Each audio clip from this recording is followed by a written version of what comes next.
भी साथियों में सादिक अली नाबीना। विपक्ष के सभी साथियों से मैं अपील करता हूं, चुनाव आयोग को पत्र लिखा जाए कि 2024 का चुनाव बैलेट पेपर से होना चाहिए। अगर चुनाव आयोग बैलेट पेपर से चुनाव नहीं कराएगा तो जितनी भी पार्टियां हैं राजनीति करने वाली, सब इसका बाईकाट कर दें, क्योंकि चुनाव आयोग भाजपा ही के इशारे पे काम करता है। जो मध्य प्रदेश में, छत्तीसगढ़ में चुनाव रिजल्ट आए हैं वो बिल्कुल उलट ही आए हैं। इसमें सबसे बड़ा गड़बड़ घोटाला किया गया है, जबकि मध्य प्रदेश की जनता चीख चीख के कह रही थी भाजपा को किसी हाल में वोट नहीं देना है। इसने महंगाई, भ्रष्टाचार, बेरोजगारी चरम सीमा पे पहुंचा दी है, फिर भी ये भाजपा जीतती है। इसका मतलब यही है कि ईवीएम में गड़बड़ घोटाला किया गया है। अगर गड़बड़ घोटाला नहीं किया गया होता, फिर से मध्य प्रदेश में काउंटिंग कराई जाए, पीपैट की जो पर्ची हैं उसका मिलान हो, मगर ऐसा कुछ भी नहीं होगा। इसलिए मैं ये विपक्ष की सभी पार्टियों से कहता हूँ, अगर आप लोग इसका विरोध करो तो ये काम हो सकता है, वरना ये जो चुनाव के रिजल्ट मध्य प्रदेश, छत्तीसगढ़ में, राजस्थान में दिखाई दे रहे हैं, इनसे उलट 2024 में लोकसभा के तुम्हें रिजल्ट मिलेंगे। 19 में तो 303 सीटें थीं और 2024 में 404 सीटें हो जाएंगी। ये मेरा मानना है, क्योंकि चुनाव आयोग उन्हीं के इशारे पे काम करता है। इससे पहले 3 सदस्य वाली टीम गठित की गई थी हमारे सुप्रीम कोर्ट के जज के द्वारा कि एक सत्ता पक्ष का लोग होगा, एक विपक्ष का, एक सुप्रीम कोर्ट की तरफ। तो नरेंद्र मोदी ने इस कानून को पलट दिया था और उसमें 2 सत्ता पक्ष, एक विपक्ष का रखा। तो इससे साफ जाहिर होता है कि मोदी जी अपनी मन मर्जी के मुताबिक चुनाव आयोग को रखना चाहते हैं, आरएसएस की विचारधारा वाले चुनाव आयोग को, जो भाजपा के खिलाफ कार्रवाई ना कर सके। जिस तरीके से भाजपा काम करती है उसके ऊपर कोई सवाल खड़ा ना कर सके। इसी का में से मुझे अंदेशा है, और अंदेशा है नहीं, ये सच बात है, मगर इसकी जांच बिल्कुल नहीं होगी, ये मैं तुम्हें गारंटी से कहता हूँ। अगर मेरी बात से सहमत हो तो जितनी भी भारत में विपक्ष में पार्टियां हैं वो सब इस बात के लिए कदम उठाएं।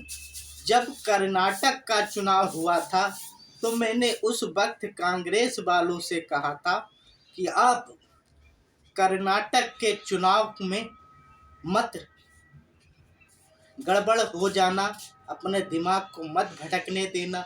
ये कर्नाटक चुनाव जीतने के बाद तुम्हें जिता देंगे, आगे के चुनाव तुम्हें हरा देंगे। तो वही हुआ है। कर्नाटक का चुनाव तो कांग्रेस ने जीत लिया है, मगर बाकी ये 3 राज्य चुनाव हरा दिए हैं। तो इससे साफ जाहिर होता है। सबसे गजब की बात यह है कि राजस्थान में तो चलो कोई बात नहीं कि 5 सालों का रिजल्ट होता है इधर से उधर, मगर जो मध्य प्रदेश की जनता जिस तरीके से कह रही थी, परेशान थी इन आरएसएस की विचारधारा वाले लोगों से, आज वो लोग क्या सोच रहे होंगे। उनके दिलों में वोट डालने की जो मोहब्बत है वो कम हो जाएगी कि मैं वोट किसी को वो दूं, या बहुजन समाज को दूं, या अखिलेश को दूं, या अन्य पार्टियों को दूं, या कांग्रेस को दूं, तो कोई भी फायदा नहीं। भाजपा ही जीतेगी। तो इसलिए लोगों का विश्वास खत्म होगा, लोकतंत्र की हत्या होगी, संविधान की हत्या होगी। हमारी यही सभी विपक्ष की पार्टियों से अपील है कि इस बात को ध्यान में रखते हुए चुनाव आयोग को पत्र लिखो और अपनी इस समस्या का सावधान निकालने के लिए कोशिश करो। अगर जीतना है चुनाव आयोग से कहो, अगर वो बात नहीं मानता है तो कोई बात नहीं है। ऐसे पता तो चलेगा कि ये लोग क्या करते हैं। ये भी कहते हैं कि मैं चोरी नहीं करता, फिर चोरी खूब दबा के करते हैं। तो ये जनता को जागना होगा, जगाना होगा, विपक्ष की पार्टियों को आगे कदम बढ़ाना होगा। यही मेरी सभी साथियों से अपील है। ये वीडियो जितने लोगों तक पहुंचाया जाए, ऊंची ऊंची पार्टियों तक पहुंचाया जाए, जो इस बात को ध्यान रखें और 2024 के चुनाव के लिए कार्रवाई करें। वरना 2024 के दिन जो अगर मोदी जी आ गए 2024 में, तो समझ लो भारत का जो इस वक्त हाल है इससे बदते बदतर हो जाएगा। मुस्लिम, सिख, ईसाई, जैन, पारसी, दलित, आदिवासी, इनका कोई भी भारत में मान्यता नहीं रहेगी। सिर्फ गुजरात ही के लोग हर जगह कब्जा करेंगे। हम सब लोगों को गुलाम बनाया जाएगा, जितना चाह उतना मारा जाएगा, डराया जाएगा, धमकाया जाएगा। जो लोग आवाज़ उठाएंगे उनको उठा के जेल में डाला जाएगा। फिर हम सब लोग कुछ नहीं कर सकते। या तो भारत छोड़ के कनाडा का या युगांडा का या अन्य देशों की नागरिकता ले लो, और या तो राज्य ही छोड़ दो, दूसरे राज्यों में चले जाओ। यही होगा। तो इसलिए हम सबको एकजुट होकर इस बात को आवाज़ उठाना है। जो लोग कहते हैं भाजपा ईमानदार, भाजपा सबसे बेईमान पार्टी है और देश को, संविधान, लोकतंत्र को ख़त्म करना चाहती है। हर जगह पे आरएसएस की विचारधारा वाले लोग बैठे हैं। ये चाहते यही है कि हर जगह पर मंदिर ही मंदिर दिखाई दें, बाकी और लोग जो रहते हैं भारत में उनके धर्म या स्थल कुछ भी बचे ना रहे। इसे पिछले ज़मानों में बौद्ध धर्म के मंदिर इन्होंने बर्बाद किए थे। इसलिए इस ज़माने में ये सारे स्थान, चाहे चर्च हो चाहे गुरुद्वारा हो, सब पे निशाना लगाया जाएगा। जो इनके खिलाफ आवाज़ उठाएगा उसको जेल में डालेंगे। उसको उसके घर पे आरएसएस बजरंग दल के लोग धावा बोलेंगे, आग लगाएंगे मणिपुर की तरह, और उसको मजबूर लाचार करेंगे। उसके पास एक ही मिशन होगा, या तो आरएसएस वालों को मारो या खुद मर जाओ।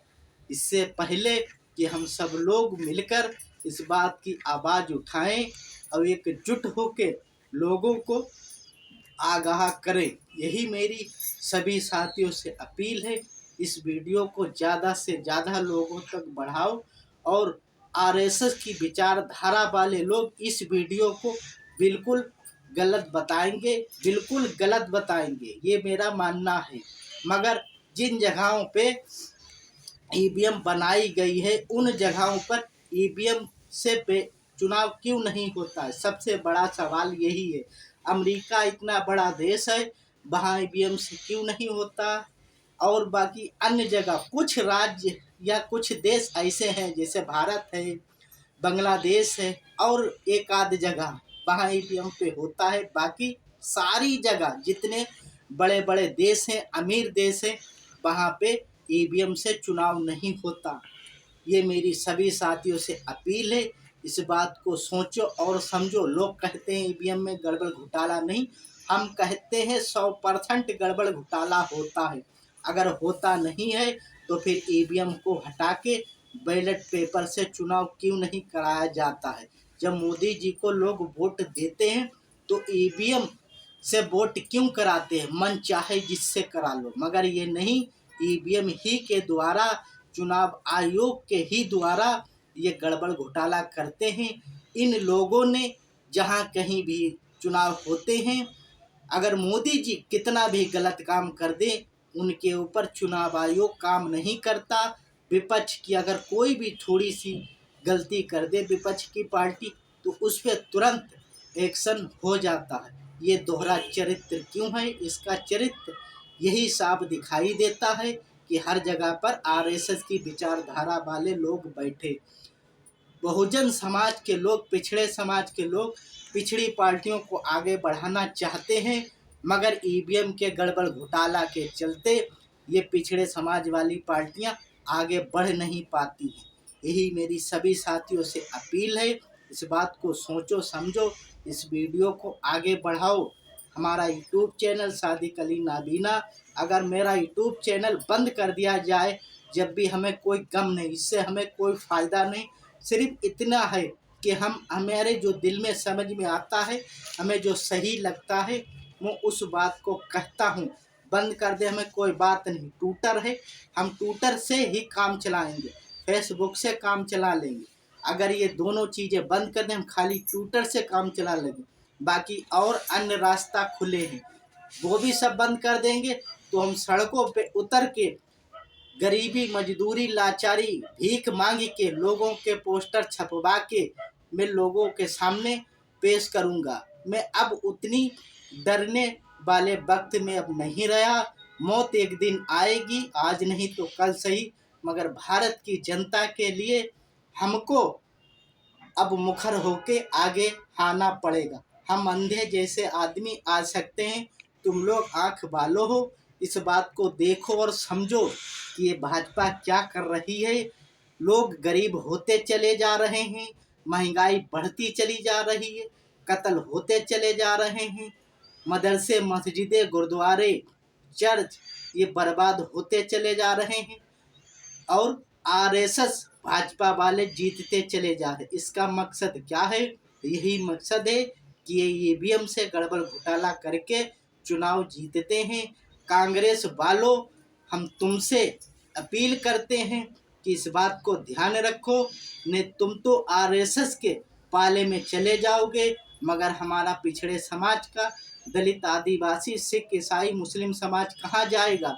ये बात सोच लो, ये कभी तुम्हें माफ़ नहीं करेगा। तुमने इसके ऊपर अगर आवाज़ नहीं उठाई तो तुमसे ज़्यादा देश का गद्दार कोई नहीं होगा। ये मेरी अपील है। ऐ कांग्रेस के सभी साथियों, जो हमारे मल्लिकार्जुन खड़गे जी हैं, वो दलित समाज से आते हैं, मैं उनसे भी अपील करता हूँ कि आप बाबा साहेब भीमराव अंबेडकर के संविधान को बचा लो, वरना ये आरएसएस वाले उसको ख़त्म कर देंगे। मनुस्मृति का संविधान लागू कर देंगे, पिछड़े समाज के लोगों के गले में हांडियाँ टांग दी जाएंगी, पीछे झाड़ू बांध दी जाएगी। इनकी यही इतनी औकात रहेगी।